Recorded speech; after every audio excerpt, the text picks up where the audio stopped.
focus is going to be about selling your expertise on LinkedIn. I'm just literally making sure everything's working. So I'm filling the gaps or the awkward silence just whilst I get everything working, everything going, and then we'll start. Today's session is really about how do you sell your expertise? You know what you're doing. You're not a novice here. You've got years and years of experience, but let's be honest. Do you really want to become a full-time social media creator? Is that what you want? Now, of course, we all want fame. We all want virality. We want lots of followers, but more importantly, we want people to pay us for our expertise. We want clients who want to work with us. And so what I'm going to do, I'm going to lay out in this session is precisely what you need to do to be successful at this. And we should be live everywhere now. We should be flying and cooking with gas, and I think we are. Let me just start by telling you what I see. I see a lot of incredibly talented people with years and years of experience struggling to make social media profitable, for want of a word, profitable. Let's not talk about it successful, because that means lots of things.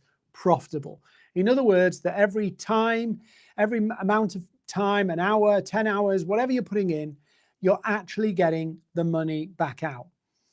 And, you know, nobody minds putting the time in if they know they're getting the return on investment. The issue is most people aren't getting the return on investment. So I'm going to talk about how do you sell your expertise on LinkedIn and how do you make it profitable. Now, before I do, I want to throw out some stats, not to bore you, but to give you the economic reality.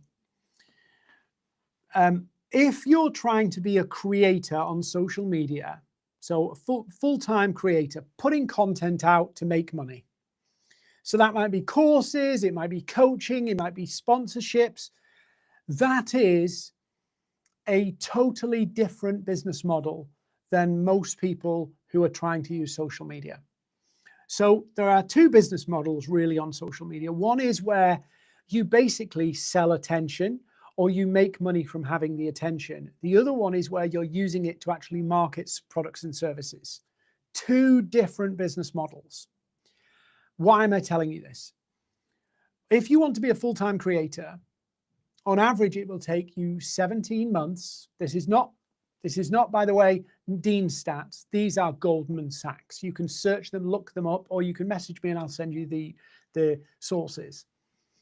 It takes on average 17 months, and only 4% of content creators, 4%, make more than $100,000 a year. Now, $100,000 is a lot of money. Just about these days with inflation, but it's not a business. Yeah, it's a hobby. It's a good freelancing career. On the opposite side of this, if you run a business, proper business, you could just argue both are businesses, but if you run a business in the conventional sense, 17% of people make more than 100,000 a year by using social media to market their business. 17%. So when we look at that, it's not saying, oh, if you don't, you're not in the 17%. It's actually easier to make money building a business with social media than being a content creator. You're statistically 4 times more likely to make more than $100,000 than trying to be a content creator. So what I'm going to lay out is how do you build your presence on the platform so that you stay in that business model, not the creator model, which is difficult. So I'm going to show you how you enter that club of the people making the most money out of social media by selling your expertise. So wherever you're watching, LinkedIn, YouTube, or whatever, buckle up. We're going to dive into this today. And I will intermittently look at the chats on YouTube and LinkedIn and all the other places to kind of look at questions. But I have got some slides I want to share, not because I want to kill you with PowerPoint, but because there's a lot to go through. So I'm going to share this now. I'm doing a PDF because it's easier to share on here. So here we go. So you should be able to see my screen now and me on one side of the screen. So that's brilliant. So let's just have a look at selling your expertise on LinkedIn. What's involved? What does it look like? And how do you make it work? Remember, I'm talking about building a profitable presence using social media, particularly LinkedIn, profitably. I'm not saying success here is followers, likes, and comments. I'm saying it's leads and clients. So what we're going to look at is how do you leverage your expertise to win clients without selling your soul to LinkedIn, without spending hours and hours and hours on the platform. And also, let's be honest, yeah, a lot of the advice being dished out only kind of works if you've got 50,000, 100,000 or, plus followers.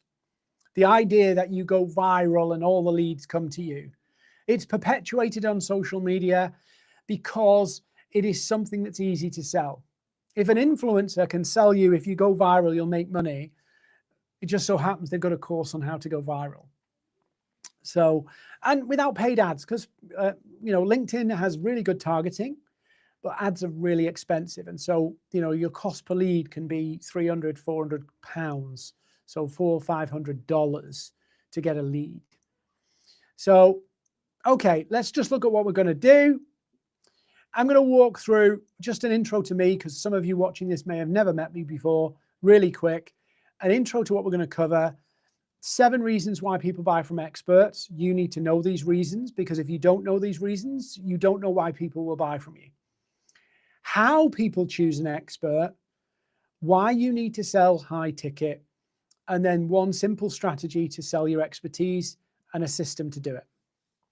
Okay, I'll actually give you a quiz, and if you're watching this, come find me on LinkedIn or any of my socials. I have a simple quiz that you can follow that which will actually allow you to generate the perfect path that fits your time constraints, your skill set, and it will give you the best way to get leads and clients for your business specifically. So if you want to see that, just message me, DM me on LinkedIn, Facebook, anywhere like that, and I will show you. So this is me. I'm the founder of Maverick. I was a solopreneur, started as a solopreneur, found social media pretty hard, pretty difficult, and had to find a way to make it work predictably. I needed clients predictably. And so I built my business helping people do this. And I'm going to show you how to do it too. Just some testimonials about what I've done, how I've helped people convert from small audiences, how I've helped people actually master social media in a way that pays for them. Not because, oh, wow, I don't want you to get followers, I don't want you to go viral, but I have a theory. And my theory is you build the business model, make that profitable, and then add that big reach, big following.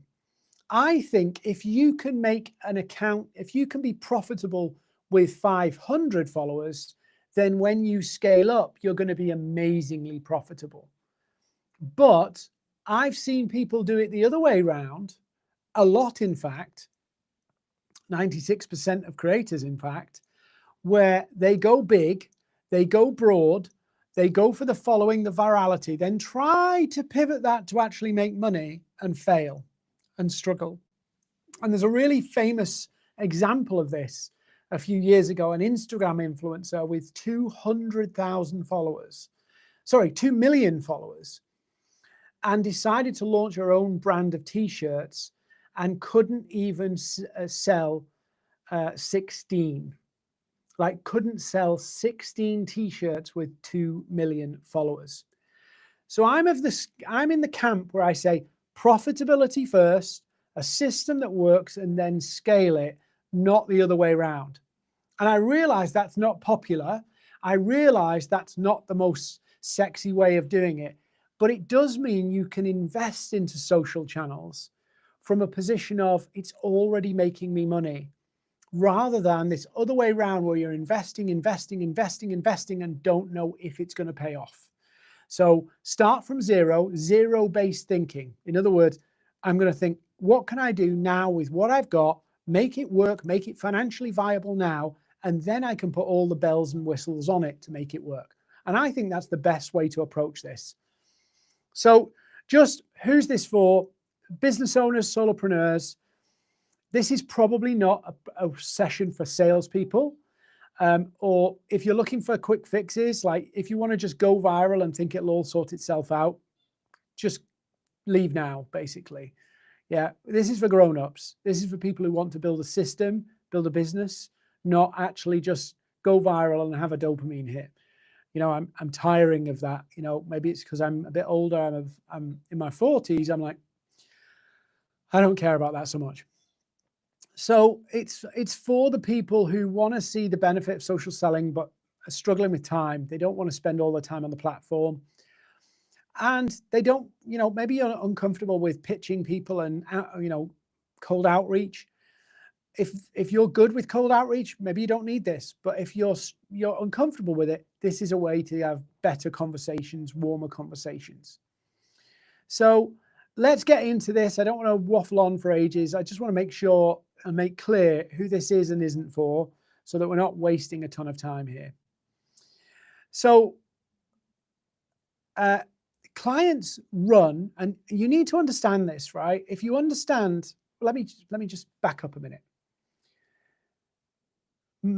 It's not about mastering the platform. For you to be successful on the platform, it's not about mastering the platform. It's about understanding your positioning. If you understand your positioning, the platform is the easy bit. LinkedIn is the easy bit.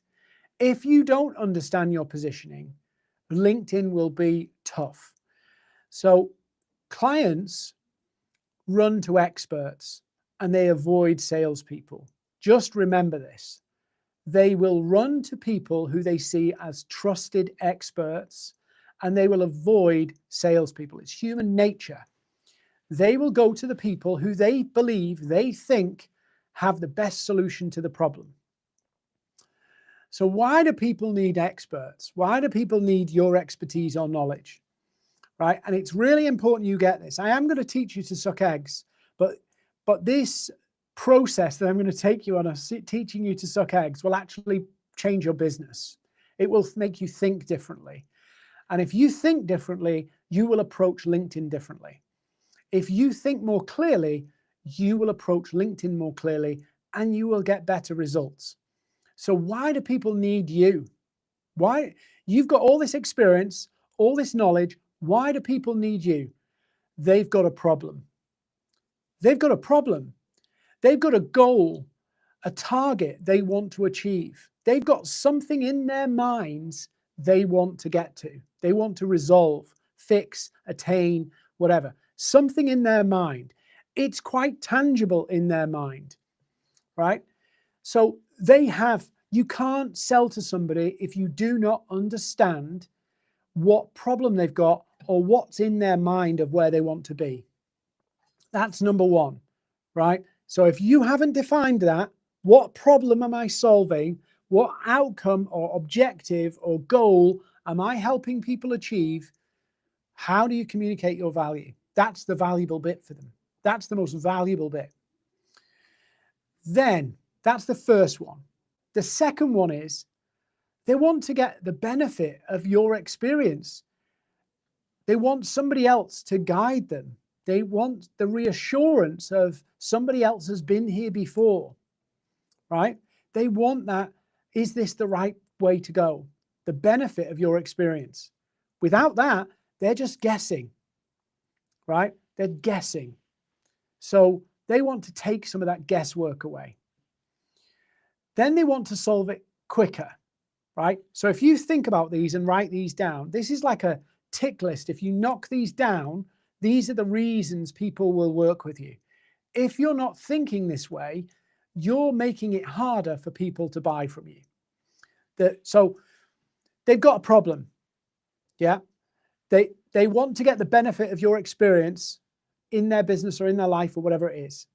They want to solve that problem faster and reach it more quickly, right? So it's about speed. Experts are speed. Then it's about certainty. They want to know that if they put this work in, if they do this stuff, it will actually get them there. So they don't want to make a mistake. They don't want to fail. And so you're bringing certainty to achieving an outcome. Now, there is no guarantees in life about anything, but it's more certain having somebody who's been there, done that, and got the t-shirt involved. So you're bringing a level of certainty. So that's number 4. Number 5, they want to avoid the mistakes so they don't get delayed and it doesn't cost them. Again, these are the things you should be thinking of. When I'm solving a problem, how am I helping them get the benefit of my expertise? How am I showing them that makes a difference? How am I going to show them that I can help them get there faster? How can I bring more certainty that they will get there? How do I avoid the mistakes that cost them more money? And then how do I bring them the path to get there? The path to getting that result. What's the path that you're bringing? Your methodology, your approach, that they know the result they want, but they're unsure of how to get there. And then the final big one, which is common for all of us with goals and plans and problems, is that they've struggled to achieve this on their own. So they've reached the limits of their ability to push towards this goal or solve this problem. This is the environment, the envelope of why people buy expertise. Everything that you're doing should be showing people you have a response to these thoughts, these reasons. So when you're going, oh, I can help people with a certain type of coaching, whatever, what's the problem? How do I show them they get the benefit of my expertise, that I've been there, done that, got the t-shirt, that I can help them achieve that faster, that I can bring more certainty that they'll actually get there, that I can help them avoid the pitfalls and the costs and the mistakes, that I have a path, a process, a journey they can go on to get there, a methodology, and that I understand that they've struggled to reach it before, and I've helped other people who've struggled to reach it before. These are the reasons people buy into experts. It's not because you've got a certificate. It's not because it's just something they do. We only spend money when when we believe that it's a better way. It's a better way of doing it. And these are the 7 reasons people buy expertise. But then how do we choose the right expert, right? How do we choose the right expert? And you may think, I know all these, Dean. Okay. Is it factored in all of your marketing, your presence, your content? Is all of it building this? Is all of what you're doing helping people see this? Or is it kind of you're making it up as you go along? Is it you're winging it? Is it inadvertently you're talking to your competitors, to your industry, and not to your ideal perfect fit clients? See, I work with people all the time, and I can tell you everybody knows this, but nobody does it. And the only people who do it are the people who make money. The people who don't do it struggle to make money. So how do people choose? Experience, obviously, but experience in their specific situation, that they can see that you've solved this problem for other people like them, right? That's the first one, that they can see you've solved this same problem for somebody else like them. Yeah, they've got the most experience in solving their specific problem. Yeah, and that's tough, but it will make more sense as we go through this. They also hire the person they can connect with and relate to. Yeah, so do they get the sense of, I can work with that person. I like that, the way that person approaches it. I like the person. Yeah, it's not just about how good you are. It's about, can they see themselves working with you? Do they relate to you? Do they connect with you? And all of these points, by the way, are actually giving you the answers of how you sell your expertise. Because this becomes your content strategy. This becomes your overall business strategy. Then the trickier one, or the harder one, because none of us want to overpromise and underdeliver. Who do they feel gives them the most certainty of the result? Who gives them the most certainty?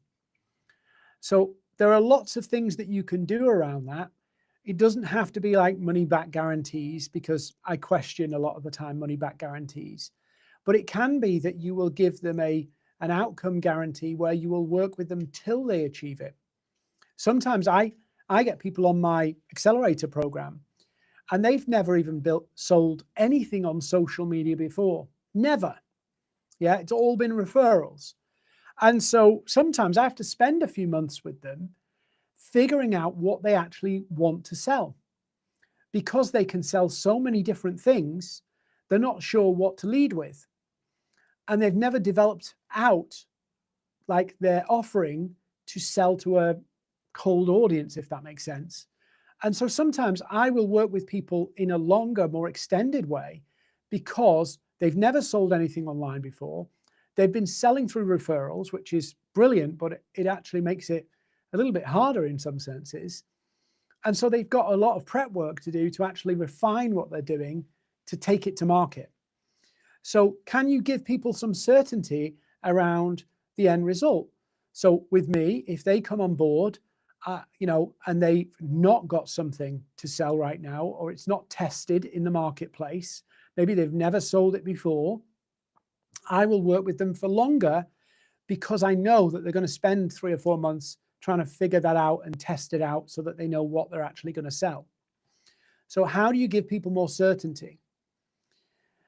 Then it's not just about big promises, right? Certain, I can make you $1 million in 90 days, and all those ridiculous claims. It's not just about making big claims. It's actually showing people you have a plan and a pathway of how to get that. So not just like big promises and this is what we do, actually that you have a methodology, a systematic approach to solving that problem. And you can teach into that process of why this is important. Now, people don't buy your system, they buy the outcome. The system, the process, your methodology gives them confidence. It gives them confidence that you can get them to that journey. Often what people do is say, oh, I'm a coach and I can give you 12 sessions, mindset, 12 mindset coaching sessions. Okay, who cares? Who cares? How does that solve my problem? It doesn't, right? So they want to see that your methodology actually, what I call milestones, the milestones of how you deliver your services, actually make it easier to reach the outcome or solve the problem they have. So your whole business structure has to demonstrate that you've got a process to get somebody somewhere. Then the other one, and this is, being British, maybe this is just me, but maybe some of you will get this. We don't like to share the mistakes that, that we've made. We think that being an expert means we don't make mistakes, but the fact that you are an expert, you've got experience. And the experiences are not just, oh, I've done this multiple times for a gazillion other people. You know where the mistakes are. So think about, like, in your whole piece on LinkedIn, how often do you talk about the mistakes you've seen and how you've helped clients overcome mistakes they've got into? How do you show that you've seen everything that is to be seen? Because if all you do is just go, look how amazing I am, look how wonderful I am, where's the backstory to this? I'll give you a real good example of this. One of the things I do when I'm on Amazon and I'm thinking about buying something, and maybe you do this too, I look at the negative reviews and I want to see how bad it could be. And I look, and even if it's got lots of reviews, I always look at the negative ones because I'm like, what could go wrong? Think about, in your own scenario, what are the battle scars, the experiences you've had that you could actually educate into? Now, it feels like, oh, won't that undermine my credibility? No, it makes you more real, and it makes it more known that you can solve these problems because you've seen them before. So they choose an expert that knows the mistakes. And if you don't know the mistake, and you don't talk about them, how do they know they can help you avoid it? Yeah. And then the final one, everybody wants quick fixes. Even the people who say I'm not into quick fixes go, yeah, how long will this take? So they want to know what's the likely end result, what's the time scale. And people will mix those up and come up with, this is how I weigh the decision. But every time somebody chooses an expert, it will be a combination of these. And like if somebody's in extreme pain and it's hurting every single day, they are probably going to prioritize a quick result. Whereas people who maybe have struggled over and over and over and over again, and they're frustrated, they might want the highest level of certainty. So it's not the case that, oh, I can make you $1 million in 90 days. A ridiculous promise with a ridiculous timescale is going to win the day. It will depend on your buyers, and your buyers will respond in very different ways. Okay, now I just want to talk about something here. And it's a common sense thing. You should not be selling your time. You should not sell your time. And the reason why I say you shouldn't sell your time is because that when you link your price to time, it will always be expensive. It will always be expensive. If you look at the logic of today's rates, right? Minimum wage in the UK, right, is not a million miles off £20 an hour, right? For every client you take on, there's probably an hour of client work, an hour of prep work, and probably an hour of back office stuff. So you have to make 3 hours worth of fees. You have to cover yourself, that whatever wage you want to take out of your business, you're going to have to make at least 3 times that. So if you link your services, whatever you're going to do for clients, to the hours, you are on a hide into nothing, because it will always look expensive. Because it's like people will compare it to their own hourly rate. They'll compare it to how they make. So it is better to have a more packaged service where you build in hours, but you don't sell by hours. So you sell but on value selling. So you build a package. Yeah. A lawyer might do this, for an example, and go, right, I'm going to deal with this legal issue for you. I'm going to do it on what they call a fixed fee, and it's £8,000. That they go £8,000, I can get my head around it. I'm comparing the price against the problem.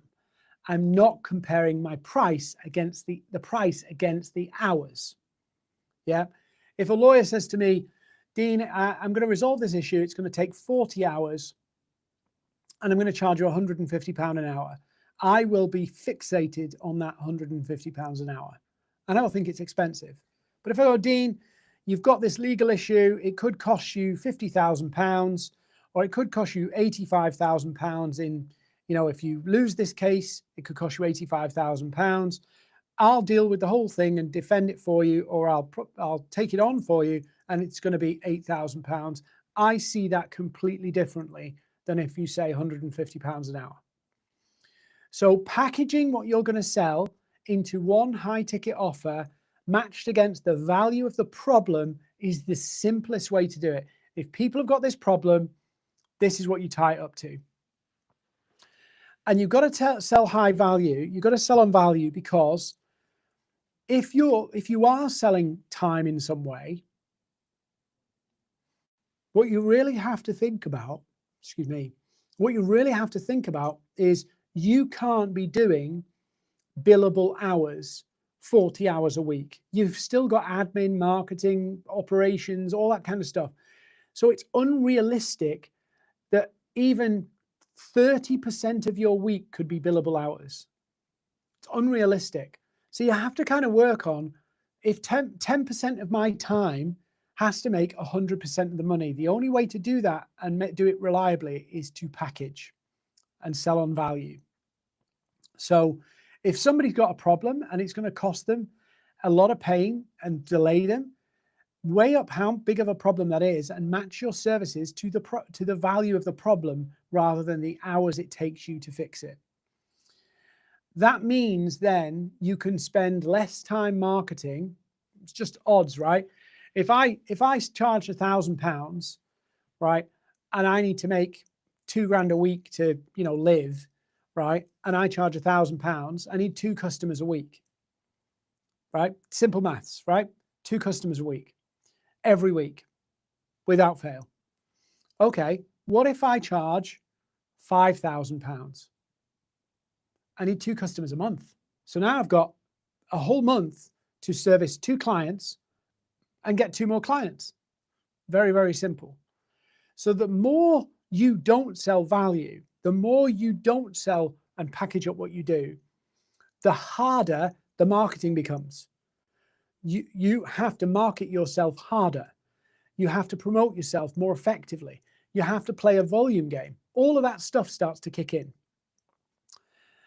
And the other thing is that if you position yourself right as an expert, people expect that the best experts actually charge more. It's just a no-brainer. It's human nature that we think experts charge more. And we did this experiment recently, and we marketed 2 things at 2 different prices. We marketed one thing at £30 and the same thing we marketed at £95. £30 versus £95. And we've done this with higher figures too, at like £5,000 and £1,000. Every single time, the more expensive thing sold more, not just in value, but in number than the low price. So people are wired to think more expensive equals better value. It must be good. That's how luxury brands make their money, is the perception based on the price. The exclusivity of the price actually adds to the value. Now, you might not like that, but that's the way the world works. That's why we pay, some people will pay £5,000 for a coat that was made in the same factory that's making Primark stuff, right? There's no difference in the factory. It's just how it's been packaged. One's selling at the low end of the market and has to sell 10 times more than the people at the higher end of the market. So it's expected that if you're very good at what you do, you should be charging more. But our logic is, well, I need clients, so if I make it cheaper, more people might say yes. Actually, that's not true. Most of the time, more people are going to say no because it's not good enough. The other thing to argue here as well is, and a real good point here is, and I realize I'm going to get to the LinkedIn piece in a moment. If you are selling at a low price, you generally attract people who are more going to take a punt. What do I mean? When people take a punt, it doesn't mean they're serious. It just means they're just going to take a gamble. Like, I do this all the time. I see something in the marketplace that's kind of half decent and it's not a lot of money. So I'll go, okay, I'll buy it. Am I a serious customer? Probably not. Am I going to be the best customer for them? Probably not, because I'm just taking a punt. I'm just going, oh, it's only a bit of money. I'll buy it, see what happens. Yeah, it's very difficult to help a client who's not really that serious. And so having a more expensive price does attract a more serious buyer. It's a more considered purchase.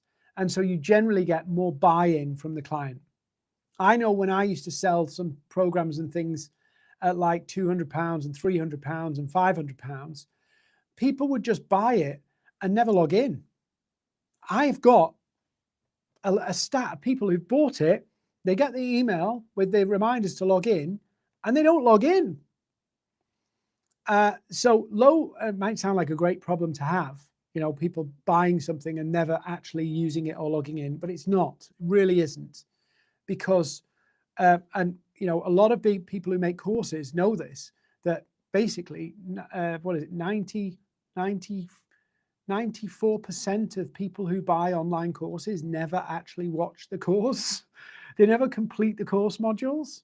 They just buy it, have a little glimpse in the moment, impulse buy, they buy it and never actually go through the materials. There's a reason why the course industry tells you get your testimonials before they start the course. Because if they do it before they start the course, which makes no sense, by the way, you're more likely to get it afterwards. It's hard to get it because they don't complete the course. Another story there, another conversation, another event. Now, I want you to think a little bit differently about this. And I use this example because it's really easy to understand.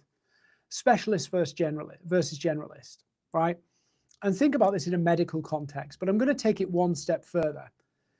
You have a brain condition, right? Serious brain condition. I don't know what it is, but let's say it's a very neat, special, serious brain condition, right? You go to a GP, GP refers you to a consultant. Consultant has a look and goes, oh, this is a XYZ issue. And then goes, right, we need a specialist neurologist for this, right? Who makes the most money there? Who makes the most money? Is it the GP? Is it the consultant? Or the very, very specialist neurologist who only deals with your exact issue? Now, most people, if I said this, they'd say, oh, the consultant makes more money. No, no, no. If you are the foremost expert in that one tiny specialist neurology issue, brain issue, you make the most money. You also work the least. Yeah, because you are ultra, ultra specialist in solving one medical issue. Yeah. So what most people do is think, oh, I'm a specialist because I'm a coach and I'm a mindset coach. No, that makes you a consultant. Yeah, the middle tier. Actually, the people who make the most money are the people who resolve very specific issues, but very specific issues for groups of people. Yeah. So the brain surgeon charges more than the GP or makes more than the GP, but the specialist neurologist will make more than the consultant. That's the weirdness of this situation, that actually the person who probably does maybe 20 operations a year will make more than the person doing 200 operations a year. And you know this, right? You know this. But when it comes to your business, you don't do this. When it comes to your business, you avoid it like the plague, because you have a theory, and it's wired into human nature, that if you appeal to lots more people, you will make lots more sales. And it's not true. It's not true. That is why 96% of creators don't make more than £100,000 a year. It's the same problem. They are trying to appeal to too broad an audience, and they struggle to convert that broad audience. It's the same problem. If you go broad with content, with what you're selling, the logic is more people equals more sales. What actually happens is more people, less relevance. And so you have to charge less and less and less. There is a reason why most creators sell $47 things, because they're appealing to impulse buys, not the people going up further up the tree. So if you don't have a big audience, don't try and play an influencer's game where it's mass, stack them high, sell it cheap. You want to go stack it low, sell it expensive. It's not a good way to put it, but that's exactly what we're saying. Value-based selling rather than volume-based selling. Value over volume. So they want an outcome. So how do we do it? Well, this is what we do in our accelerator. I'm going to show you in here. But just whilst I'm here, I have a little quiz you can take. And this quiz will basically tell you the best path to getting clients that fits with you. We call it the 5 paths to getting clients. And I'll share it with you. You just answer some questions and it will give you a detailed report about which is the best way for you. So if you don't like outreach, it will say this. If you don't like doing lots of content, it will show you this. It will give you the path based on your time and how comfortable you are in terms of outreach and selling and content and all that kind of stuff. So I'm going to show you what I do with my accelerator members who are maybe launching their offer for the first time, maybe on LinkedIn properly for the first time, or maybe you've got a bit of experience but want to take it a bit further forward and really ramp things up. So I always start with this philosophy: don't boil the ocean. In other words, number one, we cannot go broad. If we go broad, we are increasing our work. We're basically saying, I'm delaying ROI because I am going to go broad. I'm going to be broader, appeal to more people, go for volume over value, and then boil the ocean. In other words, it's a lot of work, it's a lot of effort, and it takes time. I want to bring that more down, more focused, so I can go value over volume and do things more efficiently, more quicker, hence accelerator. So number one, you're not going to niche to go, oh, I help busy CEOs. You're going to niche by problem and create a clear, compelling offer, solving one specific problem. The specialist neurologist who does the operations on X issue, right? Not, oh, I'm a mindset coach. No. Specialist neurologist.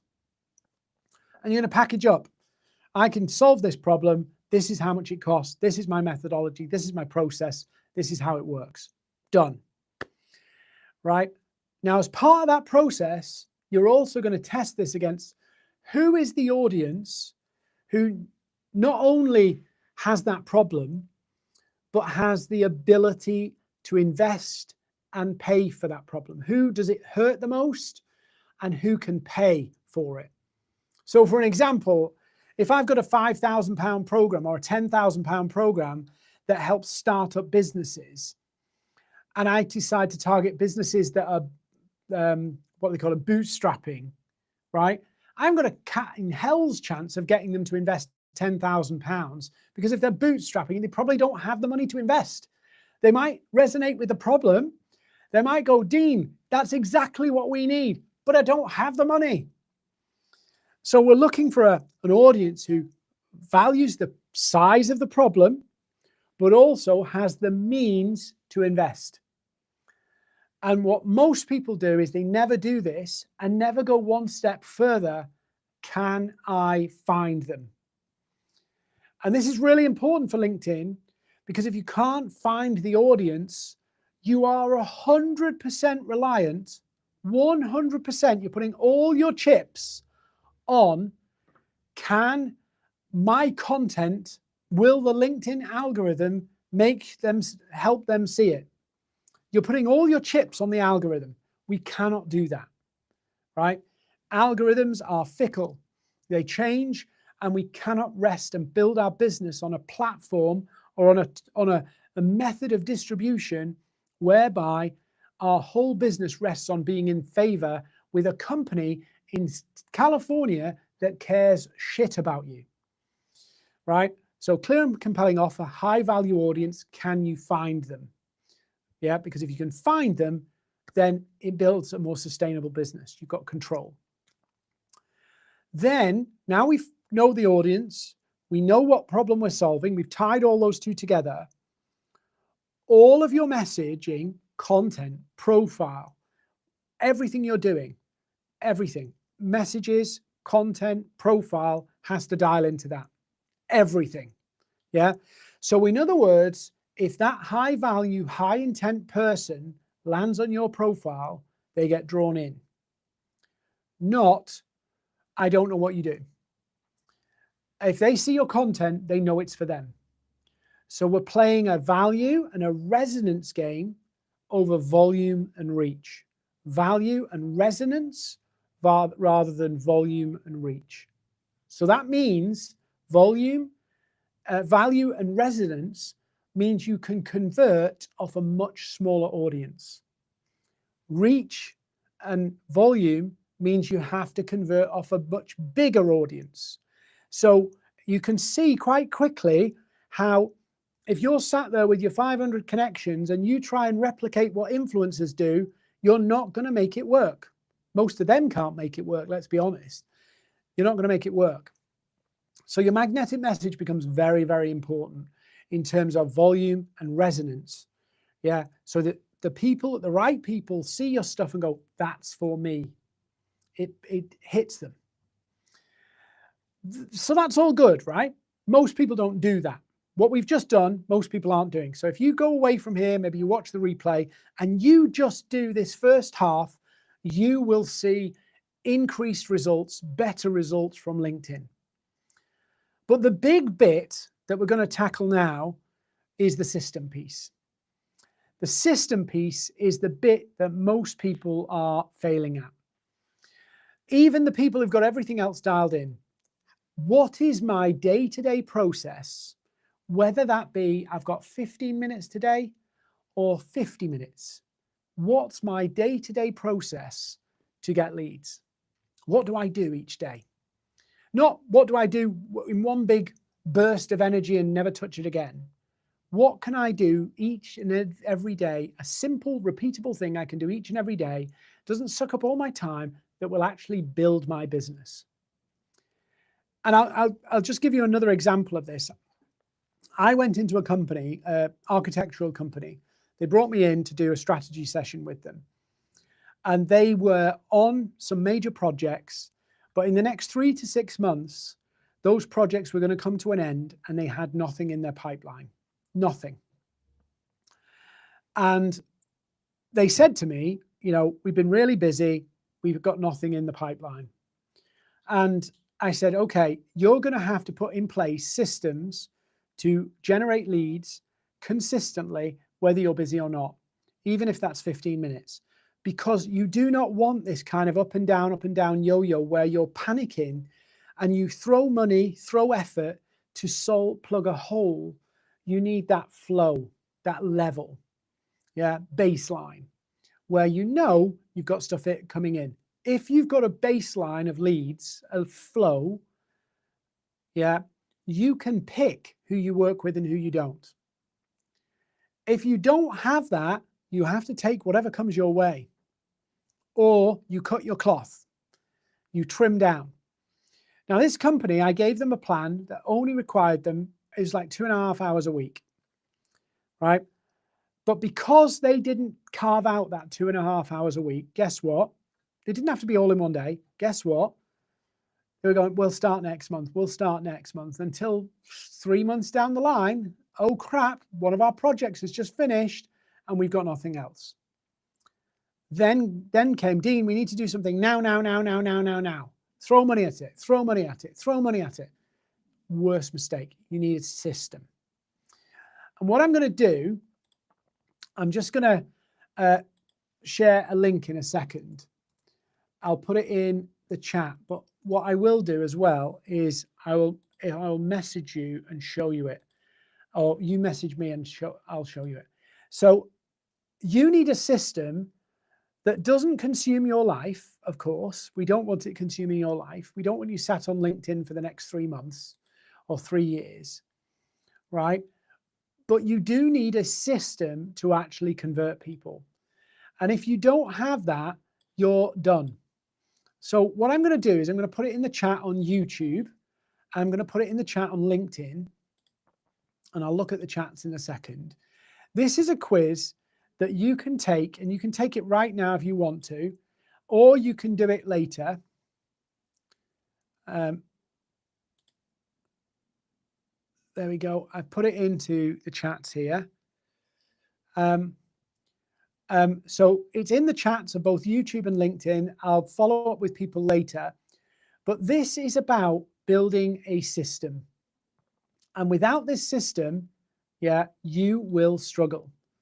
So if you've got 15 minutes a day, maybe I'll show you it in a minute, but I put it in the chat. In fact, I'll pull it up now. Just let me share my screen and there we go. Let me share this. 5 paths. So this is in the chat, but there's the link, 5 paths to getting clients.co.uk/quiz. And what this does is it asks you questions about your time, your preferences, because let's be honest, if you go, I need clients now, I'm going to say to you, one of the paths is direct outreach. If you need clients right now, like I'm going to hit the wall, Dean, I need clients right now, you've got to do direct outreach. But if you feel icky about doing direct outreach, you will avoid doing the work. So if you feel uncomfortable, every time you go to outreach, you just feel, right, and it just doesn't feel comfortable, you're not going to do it. No matter how much your back's up against the wall, you will not do it. And the first time you get one bit of negative feedback, you'll stop. And so we've learned this, that there's different timescales people want. So like, oh yeah, I need clients in the next couple of weeks or a couple of months. Okay, there's paths for that. I need clients now because I'm screwed otherwise. There's a high risk path, but a path to do that. But if you're looking at building flow, there's a whole different ball game to play. And so this little quiz, we built it because it helps you get the clarity of which is the best way. And we explain each way in there. So go and check out that quiz. If you can't see the link or you can't find it in the comments, DM me on LinkedIn, Facebook, Instagram, and I'll send you the link. But coming back to the presentation, and I'll get back to that, and then we'll go into this.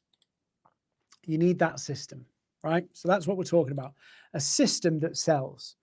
So it's bringing leads, consistent, over and over and over again, and you just follow it. You just follow it. So it's not sucking all of your life. So compelling offer, high intent audience, magnetic message, a system that sells.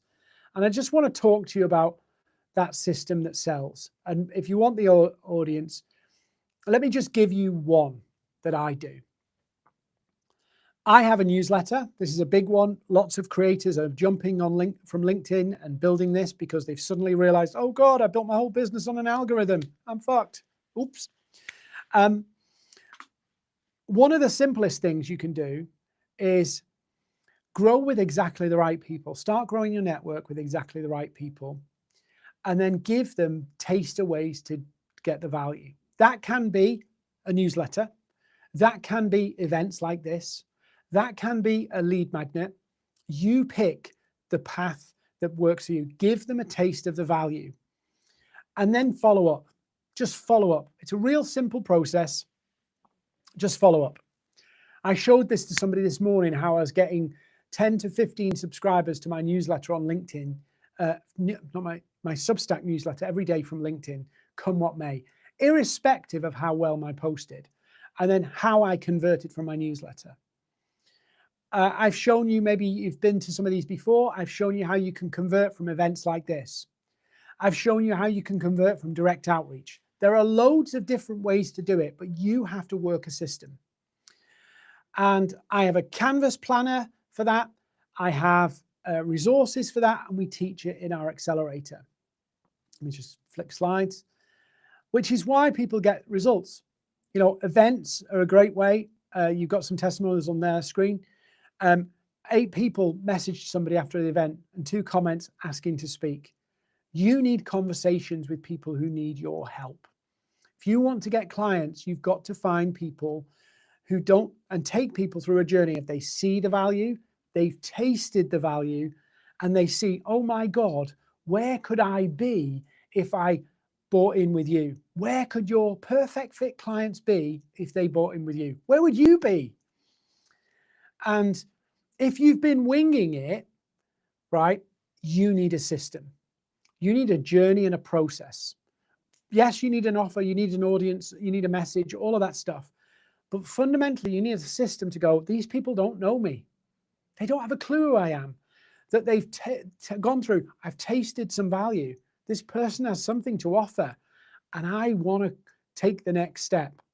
You need that system, because if you don't have it, you're making it up as you go along. You're just literally making it up as you go along. And then you will have that yo-yo. I've had it. I had it for years. And I was like, I'm done with this.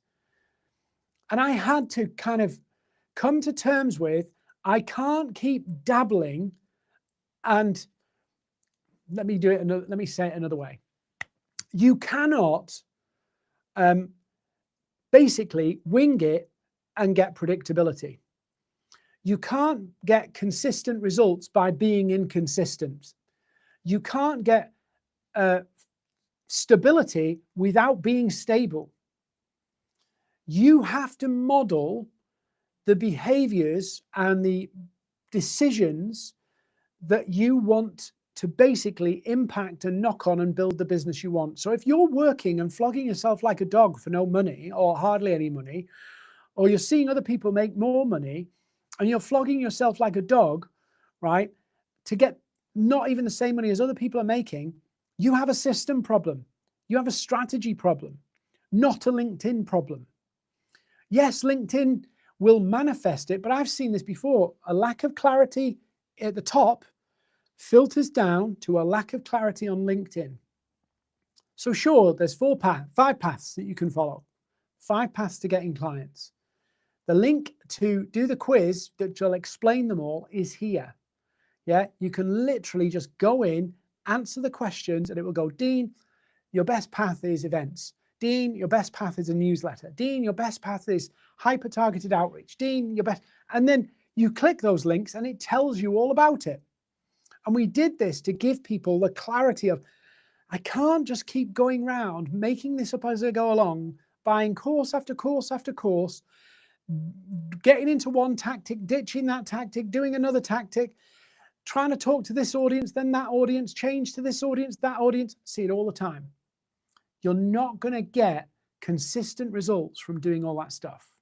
You're not going to get the business you imagined. You know, when you started, I didn't start my business to go, yeah, I want to work 80 hours a week, never go on holiday, and barely make more than minimum wage. Nobody did that. You didn't do that. And I'm not saying that's where you are, but nobody did that. So if there are things in your business that you go, I'm working too much, I'm not making enough money, it's a struggle to get clients, predictably, it's a strategy and a systems problem. It's not a LinkedIn problem. And, you know, I could probably make a lot more money in my business by saying, you know, if you go viral, you'll be flooded with leads and clients and you'll be overrun. But the data doesn't prove that.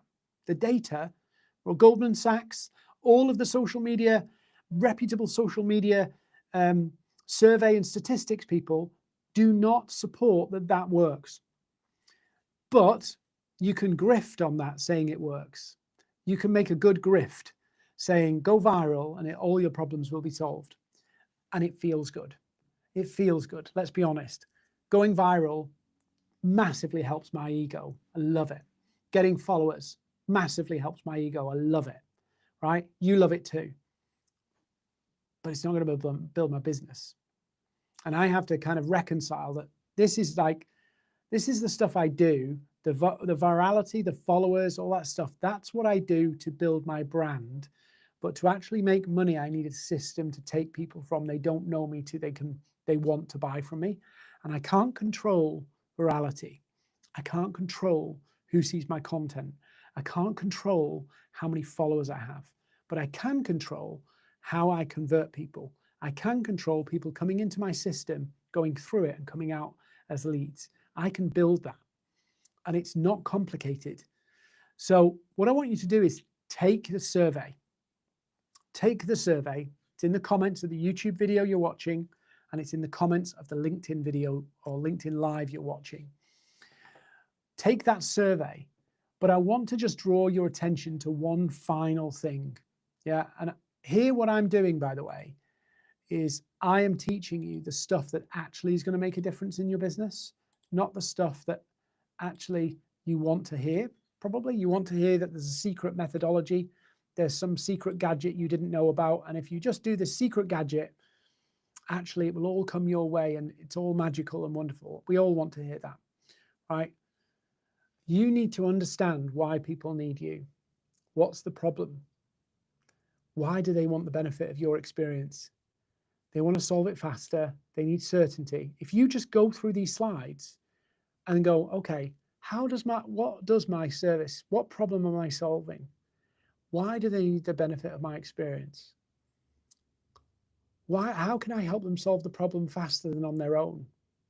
How can I give them more certainty? If you start to do that, the answers become clear.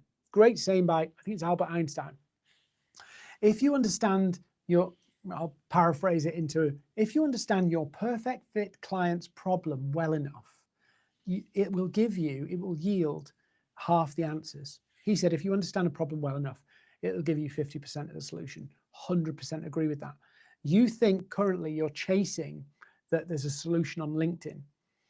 Systems are LinkedIn, that's easy, piss easy, right? Actually, the hard bit is going the core work, understanding what problem I'm solving, understanding the problems these audience have, and that in turn will feed the system. I've seen people take my systems, go to LinkedIn, not even look at the videos I put in the accelerator, right? And they go, I did my first event on LinkedIn and nobody came. Did you look at the video where I talked about why you need to understand the main problem because that becomes the title? No, I didn't look at that. All the stuff that makes you successful is about your positioning, not the system. The system comes out of your strategy, and that's where people go wrong. So if you want to sell your expertise, do the work. Go and do the quiz. I'll send the slides as a follow-up. If you've registered on LinkedIn, I will send the slides as a follow-up. And if you want to take the next step and go, Dean, help me do this, when I send the slides as a follow-up, or message me on LinkedIn directly and go, Dean, I need to crack this, I will work with you through my accelerator to actually implement this. If you've never sold anything before, we'll have to do the prep work. If you're already selling, it might be a bit faster, but I'm not going to promise you, £1 million in a month or anything ridiculous like that. We have to do the work because this is about long-term success. It's about you getting clients consistently, not you getting a flash in the pan. I got one and now it's all a struggle. So I think I'm going to wrap up here. I don't want to kind of take time unnecessarily, as much as I love chatting on and doing lives. It's now up to you. Go and do that quiz. But when I send those slides to you and I follow up with those slides, what I want you to do is seriously think about answering those points. How am I addressing those points?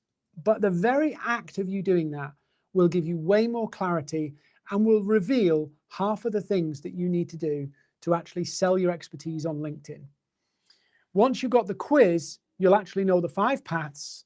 You'll be able to implement at least one of them, and then you can start on that path. But I promise you, if you don't do the top level work, the clarity, no path, no tactic, no gadget, no subscription, no membership community, no nothing is going to help you. Not even mine. If you don't do the work, the strategy piece, I do that with you in my accelerator, none of that's going to work. It's just gimmicks. You're just playing. You're just guessing. So grab the slides, take the quiz, and finally, if you want to go, Dean, help me do this, help me get this working, DM me and we'll have a conversation and I'll show you what the next step could be for you. On that note, I'm going to run. You've been awesome. Thank you for listening. Any questions, usual thing, wherever you're watching. If you're not following me, please do. But get the quiz and message me if you want to take this a step further.